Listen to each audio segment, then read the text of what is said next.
So you talk about being ugly in high school. So is this time when like you realize you're hot?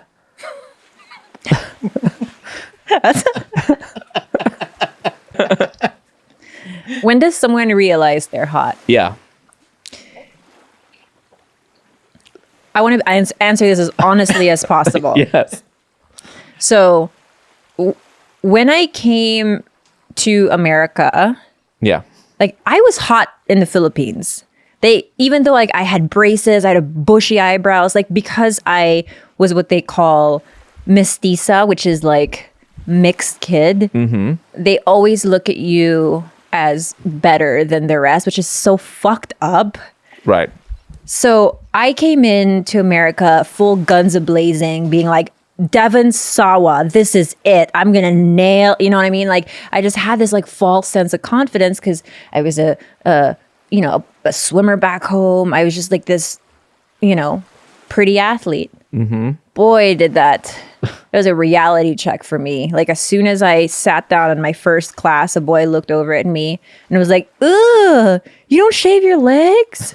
God, I didn't know we had to shave our legs in America. And I within the first week, I knew I was like, oh my God, I'm a 4 in America. I better get my shit together quickly. So I befriended a bunch of cholas who were so good with their makeup, overplucked my eyebrows. They're like, girl, you need to grow your hair out. And I just, worked really hard to get hot. Okay. But it worked. Yeah, I feel really hot on the inside. Does that help? Yeah. Yeah. But yeah, so I mean, we're gonna jump a lot, but when do you realize you have that confidence to just, okay, I can be talking and be entertaining on mic? How does that? Where is that coming from? From like a nurse who's like, a swimmer? What? I don't know. I mean, when it comes to talking about things that are difficult, I've been really good with that. Only because that's just how my family was. Like or at least my aunties, when it came to talking about sex, they were very open, very like flirty older women. So that part, like I heard my whole life, very kind of vulgar. And I just thought that was normal. So I kind of just always like led with that. And people were like, oh, like. That's interesting. That's crazy that you can say that with a straight face. Right. And, but podcasting is a totally different thing. Right. I feel like Bobby really, hate to use the word groom, but he didn't give me a choice. I was finishing up nursing school. I was right about to graduate. I was doing my preceptorship, and he was on DVD ASA a lot. Right. And we had just started dating, like maybe like a month and a half in, and a friend calls me, and I'm in a clinic. An abortion clinic, Planned Parenthood, shout out.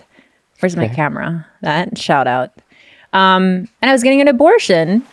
Yeah, things like that. I mean, to me, every time you talk like that, I'm shocked. Maybe it's my Catholic, upbringing. I'm Catholic too. I know you're bad Catholic. Bad Catholic. Right? So yeah, those things to me are shocking, but also like entertaining to listen. And also, I guess a lot of people relate to like, oh, nobody talks about this. I didn't want to talk about it. Right. Certainly not an abortion. But a friend called me and he was like, hey, Bobby Lee is talking about saying you're getting an abort, and I'm like, what? And so he went on DVD ASA and basically said, yeah, like got her dating this girl, got her pregnant, she's getting an abortion, but don't worry, like I paid for it. I remember calling him right after, lose my number, never call me again. You have no respect, you have no values, you fucking heathen. Like, don't even think about me. Don't ever fucking mention my name. I just lost it.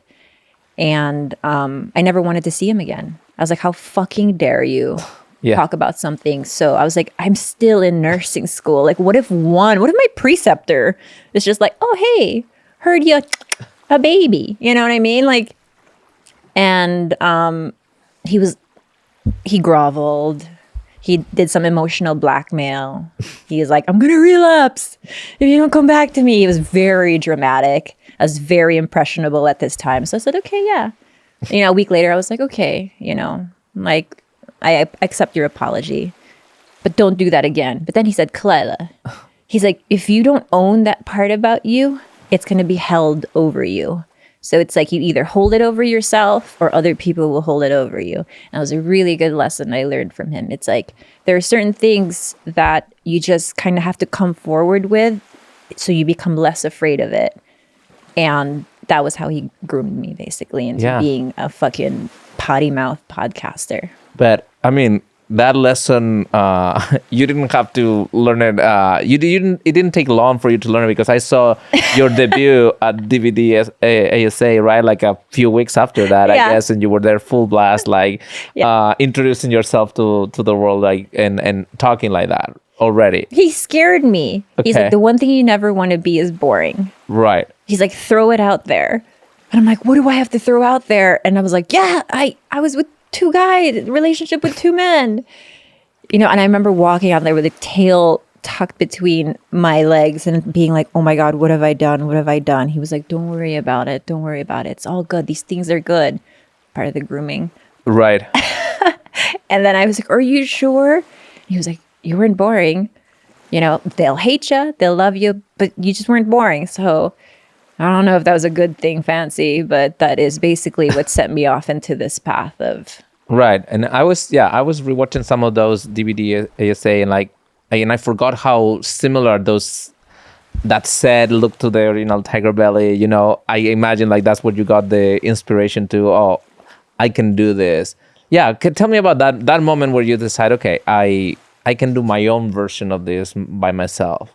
Well, I just really like the idea of David Cho and Asa Akira just laying it all out there, maybe at a cost, you know, but I found it to be the most authentic thing I had really come across in a really long time.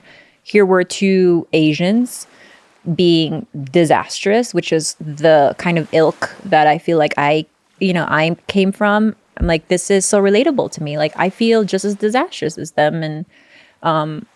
And when DVD ASA ended about a year after, I think it was close to a year afterwards, I was like, oh, I'm just going to talk into a mic and practice. And I called that podcast The Calamity. Mm-hmm. And it was just me, I don't know, sometimes Bobby. It would be so silly. Some of them were 17 minutes long because his ADHD wouldn't allow him for more. Yeah.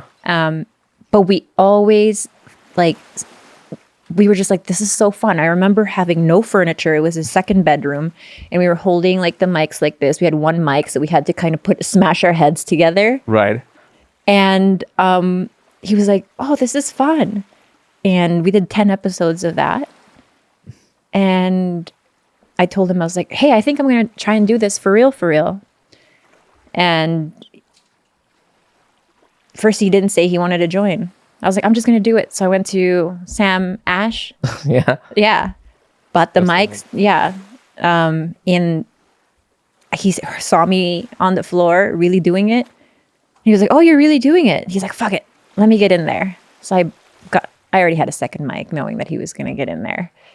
And then we recorded our first 2-hour podcast. And afterwards I was like, okay, cool. I'm going to edit it. And I looked at it and it had not it was not recording. Right. And that's when I called my friend Jenna and said, hey, do you just have somebody who just press play, who's not an intrusive type, blah, blah, blah. She was like, oh yeah, my friend Gilbert, I think he knows how to do that stuff. And he lied his way into. And I was like, you know how to do this stuff? He's like, yeah. And then he got there and he was like, I don't know how to do this stuff.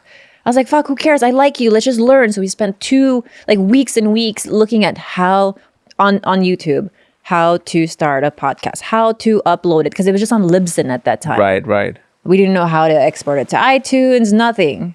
We were just kids who had no idea what we were doing. But, worked out. Yeah, I mean, I guess so, no? But what happened to the nursing track? You didn't like it from the beginning? It was always plan G. Okay. I respect nurses so much. My mom's a nurse. Both my sisters are nurses. I saw how stressed they were. I felt like nursing school I loved learning everything that I did, and I'm proud of having some knowledge. Yeah. But it's just not for me. Like there was a part of me that was always really creative that was never allowed to be watered. My parents were like, nope, like biology, this, that, science, athlete, science. It's just, and then once I started, when I met Bobby, that was the sweetest thing about him. He really does make you feel like you can do anything. Like he has that ability to convince someone not to make decisions based on fear. Right. And I've always been the opposite. I've just been like, nope, like money first. He was like, no, like your dreams first, your heart first. Do it. Like, yeah, I just can't pay my phone bill though. You know what I mean? Right. And he was so sweet in that first like year. He was just like, I got you. I don't want you to be a nurse. I don't want you to go back. You don't look happy. It was really sweet. I could have used a nurse. Oh yeah. He, in my dreams he speaks. He's my Wilson. Oh my goodness. He's getting hotter by the minute. Right?